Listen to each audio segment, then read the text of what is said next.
Apakah ini yang dimaksud dengan gunung emas? Perhatikan Bapak Ibu. Ini di Sungai Efrat. Kashful Furat minadz zahab. Ya, tersingkapnya gunung emas di Sungai Efrat. Apakah ini gunung emasnya? Yang Rasulullah SAW sabdakan, jika ternyata muncul gunung emas di Sungai Efrat, fase yang akan dihadapi umat Islam dan juga umat manusia. Kalau berdasarkan hadis Rasulullah SAW dari Nu'man bin Bashir, dari Huzaifah bin Yaman radhiyallahu anhuma, maka sampai di sini, sampai fase yang kelima.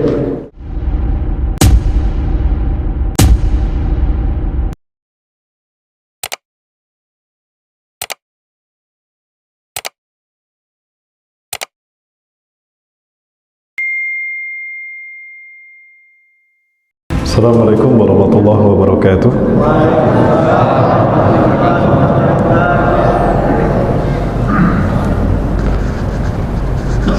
Yang hadir nampaknya cukup banyak ya. Alhamdulillah. Ada 3.000 orang ini nanti. Cuma yang jawab salam cuma 15 orang. Saya doakan yang jawab salam saya masuk surga tanpa hisab. Saya doakan yang jawab salam saya hidupnya berkah dunia akhirat.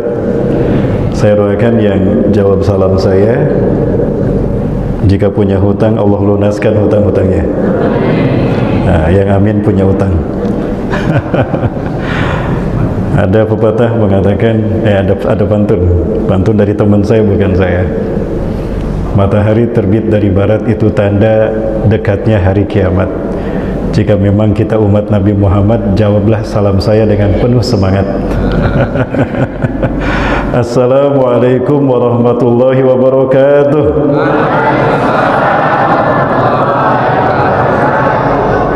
Alhamdulillahilladzi hadana li hadza wa ma kunna linahtadiya laula an hadanallah. Laqad ja'at rusulu rabbina bil haqq wa tudu an tilkumul jannatu urithumuha bima kuntum ta'malun. Asyhadu an la ilaha illallah wa la syarika lahu wa asyhadu anna Muhammadan abduhu wa rasuluhu la nabiyya ba'dah. Allahumma fassalli wa sallim ala habibina wa nabiyyina Muhammad ibn Abdillah wa ala alihi wa sahbihi wa mawalah.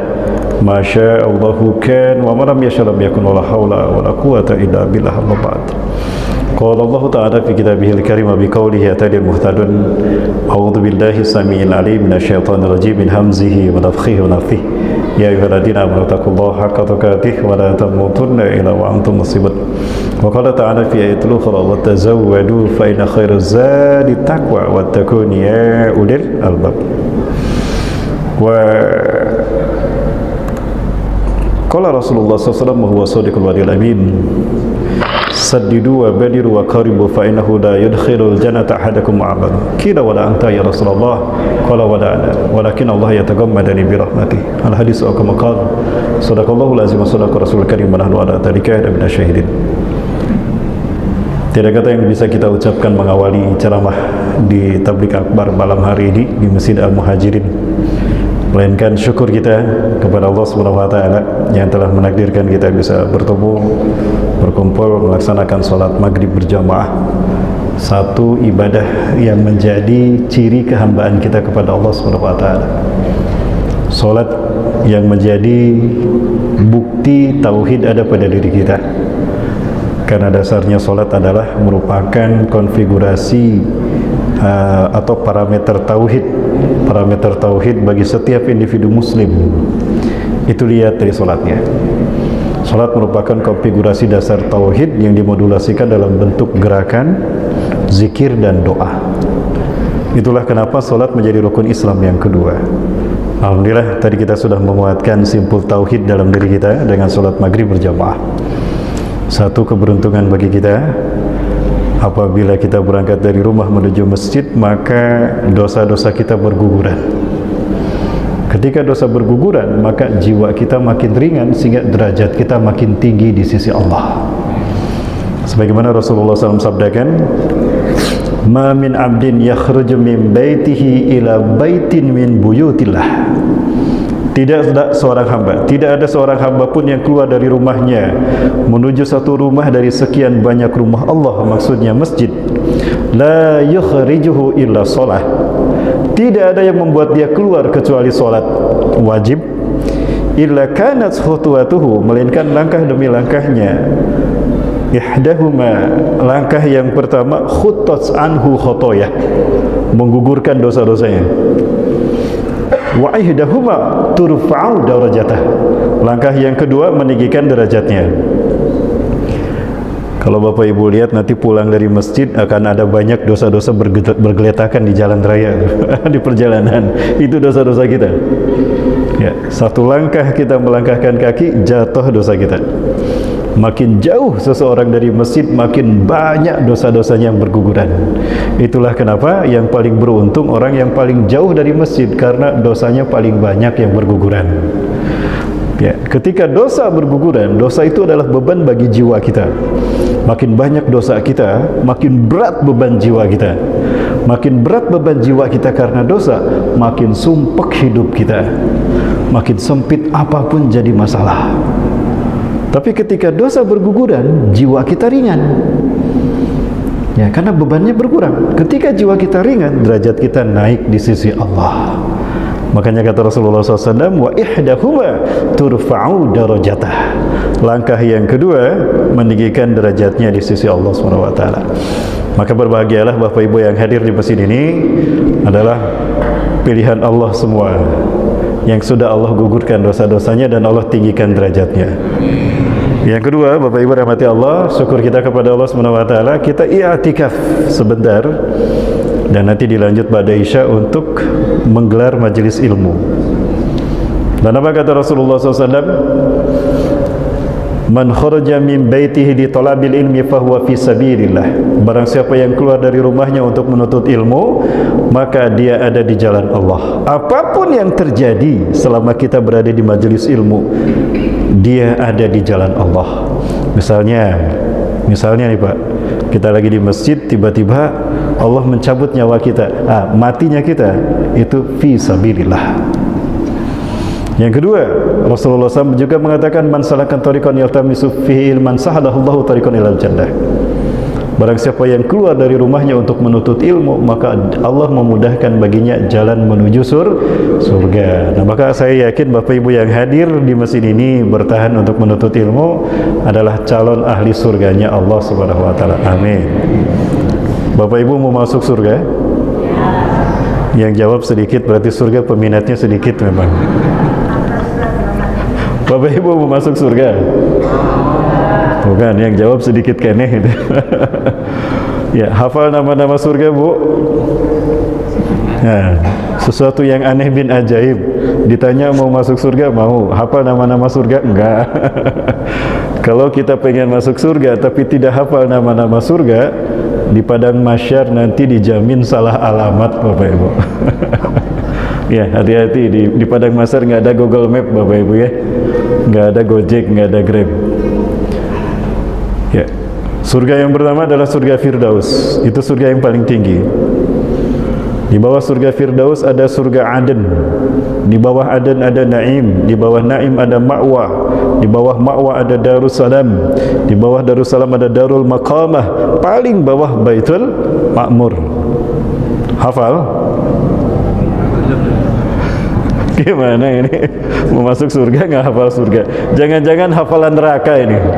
Neraka nggak usah dihafalin, kita tidak berminat memasukinya ya. Baik Bapak Ibu, kita ulang. Surga yang pertama surga apa? Di bawah Firdaus, Aden, di bawah Aden, Naim, di bawah Naim, Ma'wa, di bawah Ma'wa. Jemaah, jadi masuk surganya?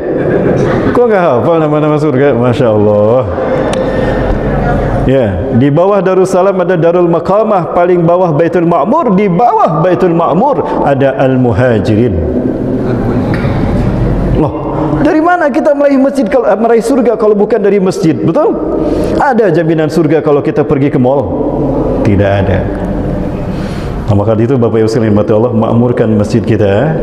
Masjid siapapun selama dia ahlu sunnah wal jamaah, kita makmurkan.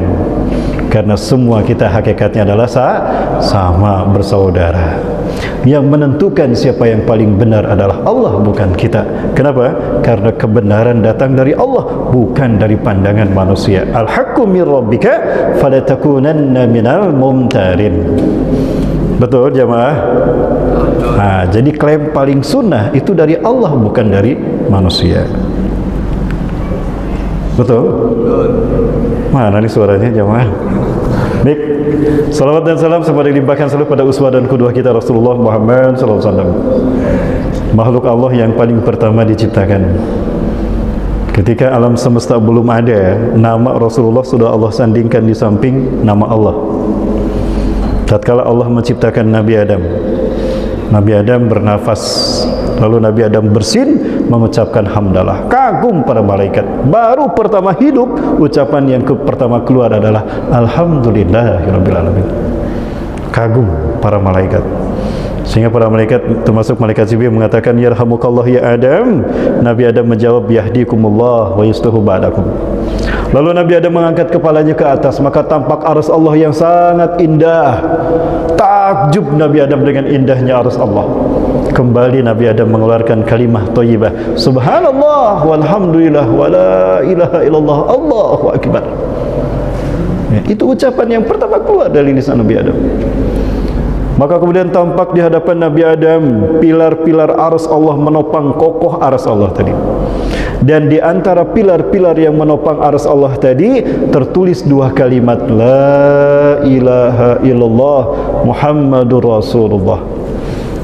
Nama Rasulullah SAW sudah Allah sandingkan di samping nama Allah jauh sebelum langit dan bumi diciptakan.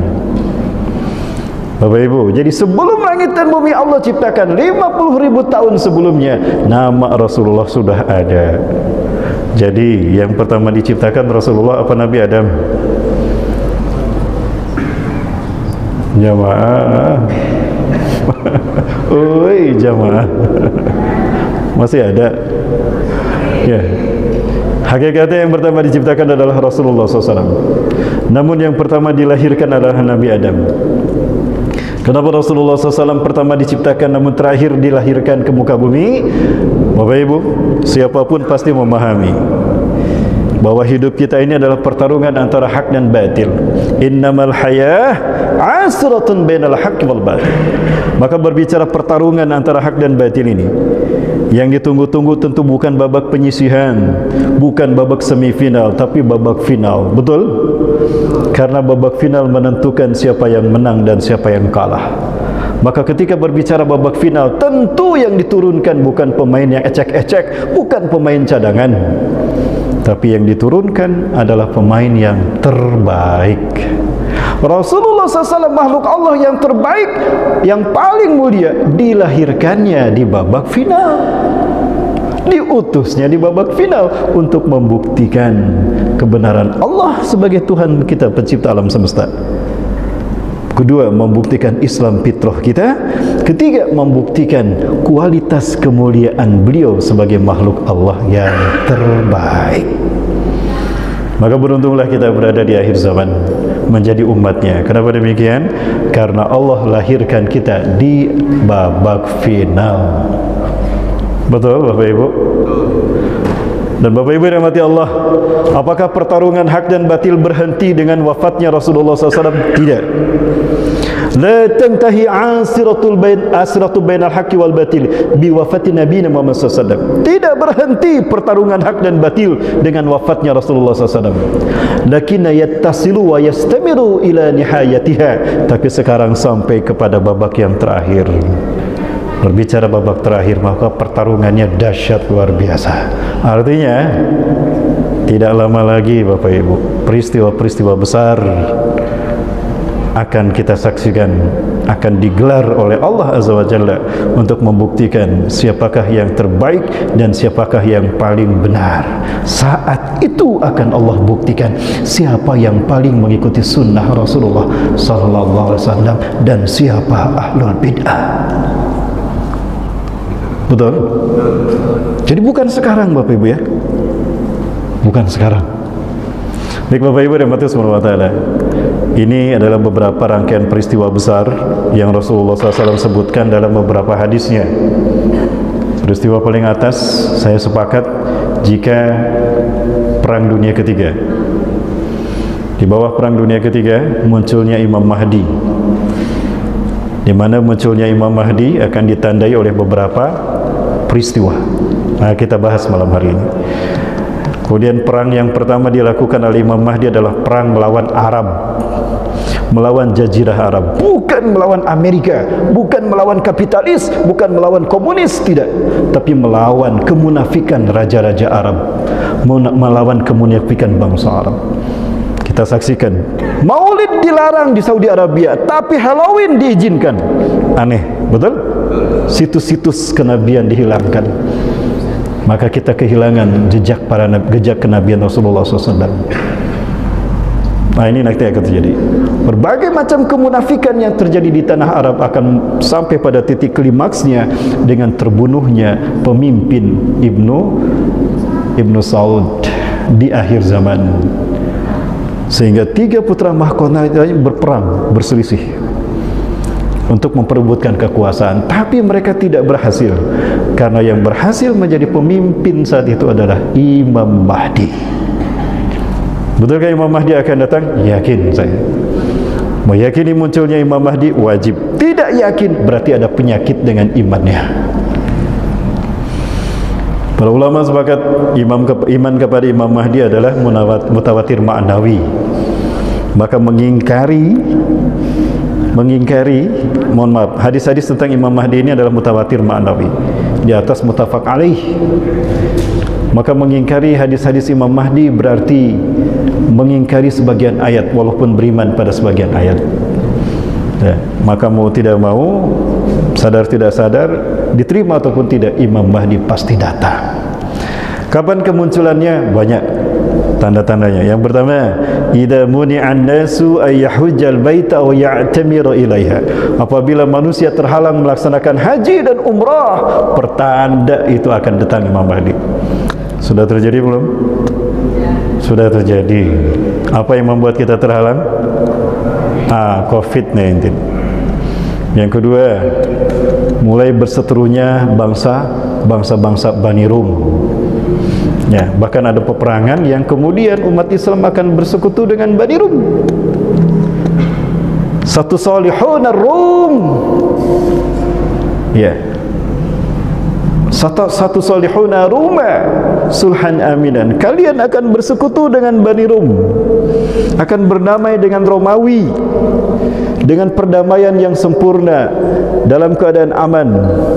Summa antum wa Rum tuqatiluna aduwa min waraihim. Lalu kalian bersama Romawi bersatu memerangi musuh di belakang kalian. Ya. Fatuslamuna fatunsaruna wa tughnamuna. Lalu kalian menang dalam perang tadi dan kalian mendapatkan ghanimah yang sangat banyak, pulang dalam keadaan selamat. Ya. Summa tanziluna bidhi marjin. Lalu kalian turun ke sebuah lembah berpadang rumput yang berbukit-bukit. Faqama rajulun min ahli Nasraniyah. Lalu seorang laki-laki dari orang-orang Nasrani ini mengangkat salib. Yadfa'u saliba wa yaqul ghalaba salib, ghalaba salib, ghalaba salib. Salib menang, salib menang, salib menang. Umat Islam yang ikut berperang marah. Fayadukkuhu wa yaqtuluh. Orang Islam yang marah tadi mendorong orang Nasrani yang membawa salib, dia jatuh masuk ke jurang mati. Fayaqdiru Rum, maka Romawi berkhianat kepada umat Islam. Mereka berpisah dari pasukan kaum muslimin.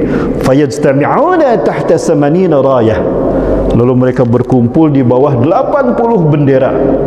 Walikuli rayatin 12,000 junudan. Setiap bendera 12.000 pasukan. Artinya aliansi mereka berjumlah 960.000, hampir 1 juta pasukan. Fayanziluna fil a'maq au bidabik. Mereka akan turun di A'maq atau di Dabik, wilayah Turki perbatasan dengan Suriah. Pada saat itu Turki kalah dan dihancurkan oleh Eropa. oleh Romawi yang berkhianat pada umat Islam. Nah, kemudian umat Islam akan berkumpul di sebuah masjid yang dulu didirikan oleh Muawiyah bin Abi Sufyan setelah Muawiyah mendeklarasikan berdirinya dinasti Umayyah. Dia tidak berbaiat kepada Ali bin Abi Thalib, tapi dia mendeklarasikan berdirinya dinasti Umayyah. Di mana peristiwa itu akan terjadi? Di Masjid Umawi, satu-satunya masjid yang ada di Aleppo yang Rasulullah sebutkan bermenara putih, Bapak Ibu. Ya, bermenara putih. Ya, di masjid itulah pasukan terbaik dunia akan Allah pertemukan. Nah, ini masjidnya. Di masjid inilah tempat bertemunya Nabi Isa AS dengan Dajjal. Dan di masjid ini pula bertemunya Nabi Isa dengan Imam Mahdi. Nah, ini masjid ini. Masjid ini dikenal dengan nama Masjid Umawi, berada di Aleppo. Aleppo dekat ke perbatasan dengan Turki. Bapak Ibu rahmati Allah SWT.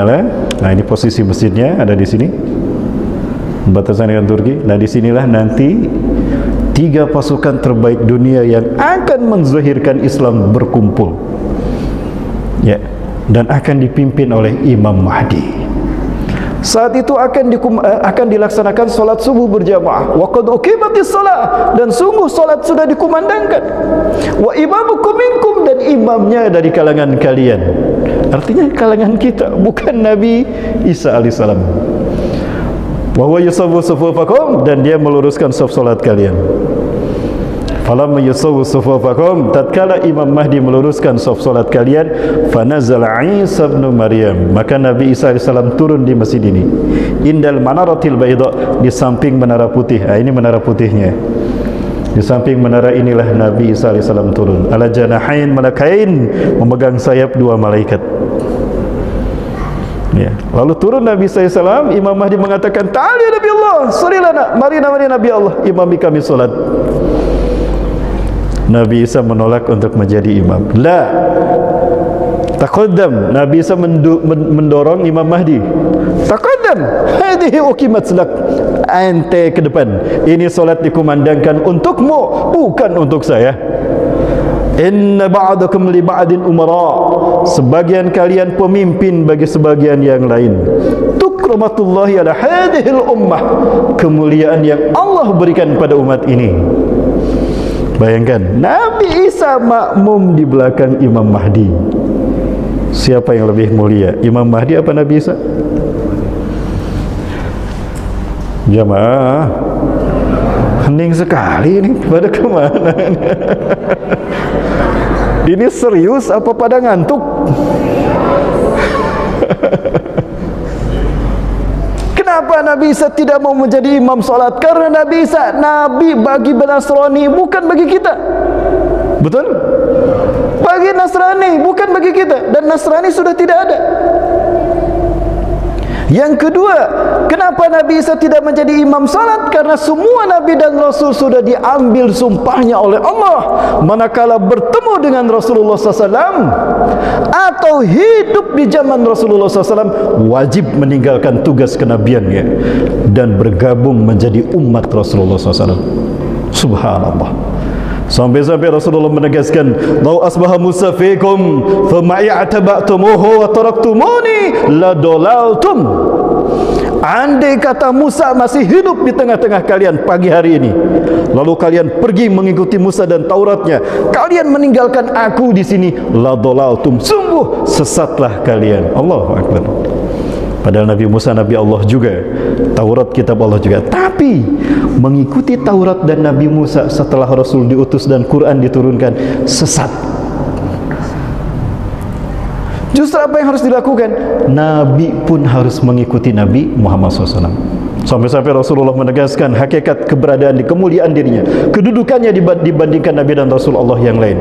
Lau kana Musa ibnu Imran wa Isa ibnu Maryam hayyain lama wasi'ahuma hatta isba'i. Andai kata Musa bin Imran masih hidup di sana, Isa bin Maryam ada di sana, Allah tidak akan melapangkan urusan hidup mereka sampai mereka datang menjadi umatku. Rasulullah SAW Nabi bukan untuk kita saja, tapi bagi semua Nabi dan Rasul Allah, karena beliau pemimpin umat manusia, bukan Nabi Adam. Buka di dalam kitab Sahih Muslim syarah Syekh An-Nawawi, Kitabul Fadail, bab fadlu Nabi Muhammad SAW min sayyidil khalaiq. Rasulullah bersabda, "Ana sayyidu waladi Adam yaumal qiyamah." Aku pemimpin umat manusia pada hari kiamat. Wa ana awwalu ma yunshaqqu alahil qabr. Dan aku adalah orang pertama yang terbelah kuburnya nanti di yaumul ba'ats, bukan Nabi Adam. Jamaah, itu sketsa peristiwa yang akan terjadi. Peristiwa-peristiwa besar terkait dengan perang. Ada yang bertanya kepada saya, "Ustaz, apakah perang Rusia dan Ukraina ini bisa dikatakan perang dunia ketiga?" Saya tidak tahu. Kenapa saya katakan tidak tahu dan belum yakin? Karena ada tanda-tanda lain yang akan menguatkannya. Ya, maka tidak boleh kita menyimpulkan secara langsung. Betapapun ada persekutuan antara Rusia dengan chessnya, betul? Dan chessnya Muslim. Kenapa saya belum mengatakan iya? Karena harus terkait dengan tanda yang lain. Apa tanda yang lain? Ada pemicu perang ini nanti. Pemicu perang dunia terbesar diantaranya adalah munculnya gunung emas di Sungai Efrat. Apakah itu sudah terjadi? Sudah terjadi belum Bapak Ibu? Sudah terjadi? Belum?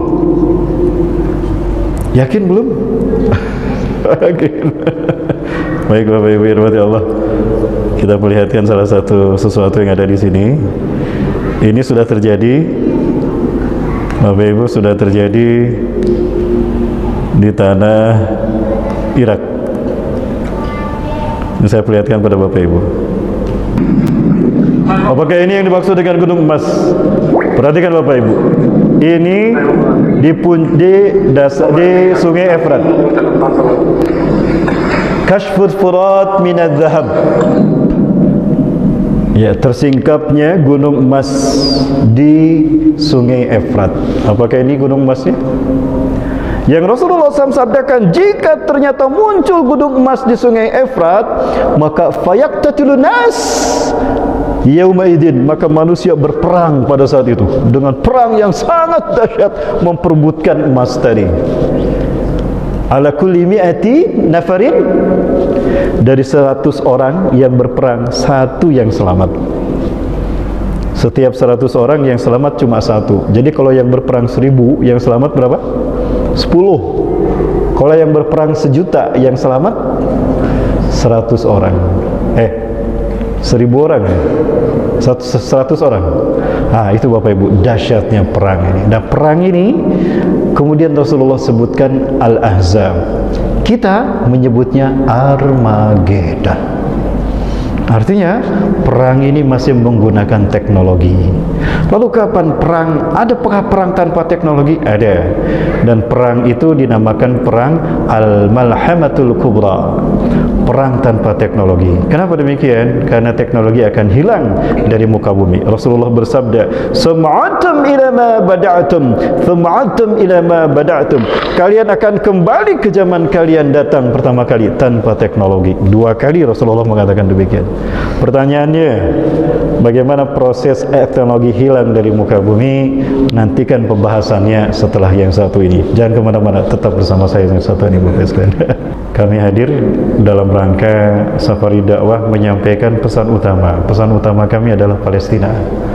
Kenapa harus Palestina? Karena Palestina adalah tempat terakhir yang akan dihirup udara kemerdekaannya oleh umat Islam.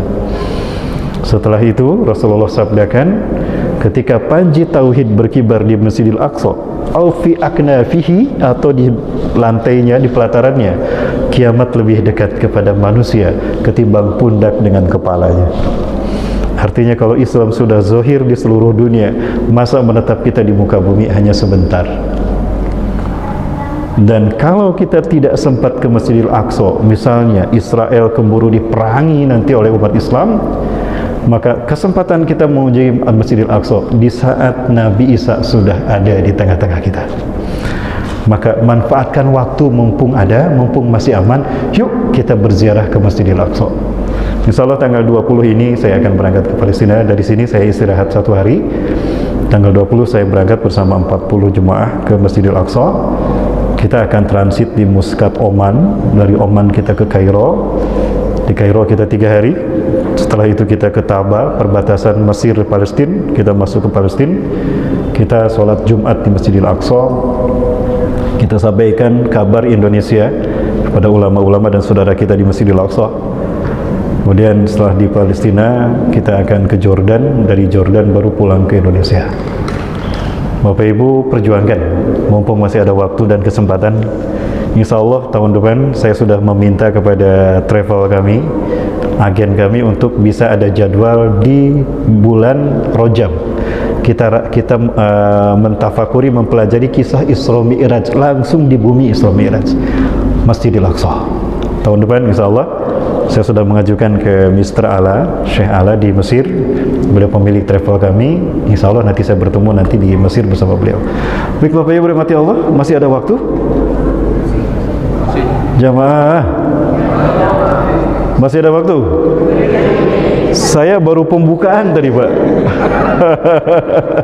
Baru pembukaan 5 menit lagi Pak. Baik Bapak Ibu yang dirahmati Allah Subhanahu wa taala, hampir semua Nabi dan Rasul mereka berharap bisa tinggal di zaman kita.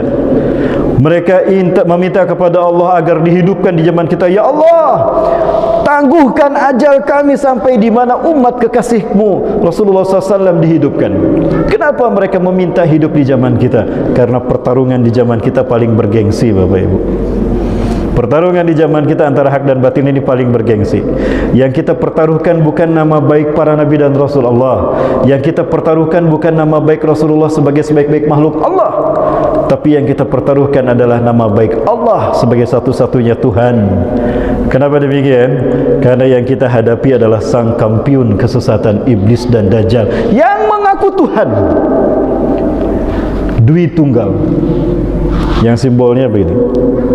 Ke atas untuk Dajjal, ke bawah untuk iblis, Ajazil. Sehingga pertemuannya menjadi David Star yang ada dalam bendera Israel. Itu filosofi bendera Yahudi Bapak Ibu yang dirahmati Allah Subhanahu wa taala. Lalu seberapa banyak masa dan umur bagi kita tersisa? Seorang ibu-ibu bertanya pada saya, Ustaz, apa betul umur umat Islam akhir zaman ini, umat Nabi Muhammad ini 1500 tahun? Saya tersenyum mendengar. Loh, ibu tahu dari siapa? Kemarin Ustaz saya ikut pengajian. Oh gitu. Ustaznya siapa? Ya nggak tahu, lupa lagi namanya Ustaz. Terus kata Ustaz itu bilang umur kita cuma 1500 tahun. Apa betul Ustaz? Kalau 1500 tahun kurangi ke 1500 berapa? 56. Itu kan Hijriah. Kurangi 13 tahun di Mekah. Hijriah itu kan hijrah ke Madinah. 13 tahun di Mekah kurangkan ke 56 berapa?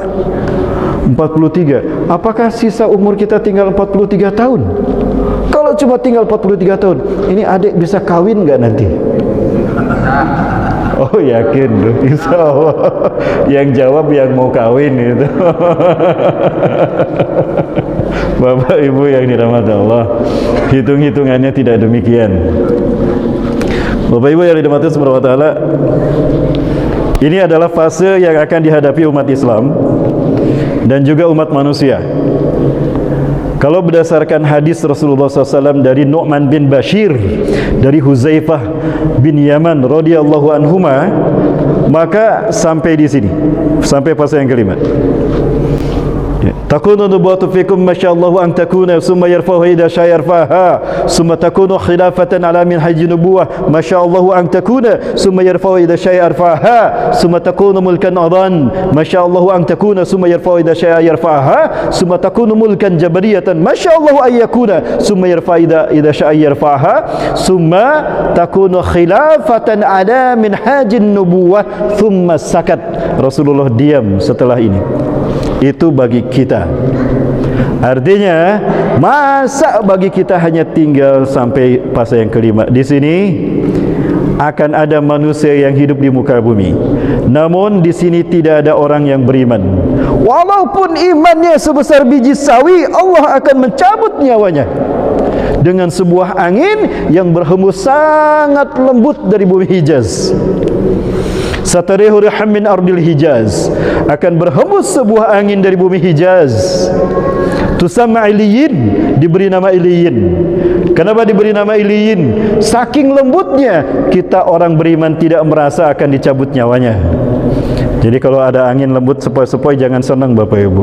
Jangan-jangan itu Iliyin nyabut nyawa kita. Enak sekali ini angin. Langsung dia mati. Angin ini akan berhembus dari bumi Hijaz. Ainal Hijaz? Al-makan bainal Makkah wal Madinah. Tempat yang terbentang antara Madinah ke Mekah, itulah Hijaz. Nah, dari bumi Hijaz itulah akan berhembus angin lembut ini. La tamuru ala hadin, tidak ada seorang pun yang imannya walaupun sebesar biji sawi illa qabadathu, melainkan angin ini akan mencabutnya. Fayabqa syururun nas, maka yang tersisa di muka bumi adalah makhluk yang paling buruk di muka bumi. Laisa lahum imanun walau bimiski dzarrah, mereka tidak punya iman walau sebesar biji sawi. Ilaihim tub'asu sa'ah, merekalah yang akan menyaksikan kiamat. Kiamat diutus kepada mereka. Jadi di sini tidak ada orang beriman Bapak Ibu. Di sinilah makhluk yang paling buruk akan hidup. Laulal bahaim lama yumtiru, andai kata tidak ada hewan ternak yang membutuhkan air minum, Allah tidak akan menurunkan hujan. Jadi jika turun hujan di fase ini, Allah peduli kepada binatangnya, bukan kepada manusianya. Karena saat itu manusianya adalah makhluk terburuk di muka bumi. Pertanyaannya, apakah di zaman ini tidak ada orang Islam? Banyak orang Islam. Banyak orang Islam, tapi mereka tidak punya iman walaupun sebesar biji sawi. Lalu di mana iman mereka? Nantikan pembahasannya setelah sholat Isya berjamaah. Jangan kemana-mana, tetap bersama saya di Masjid Al-Muhajirin ini. Alhamdulillahirabbil alamin. Assalamualaikum warahmatullahi wabarakatuh.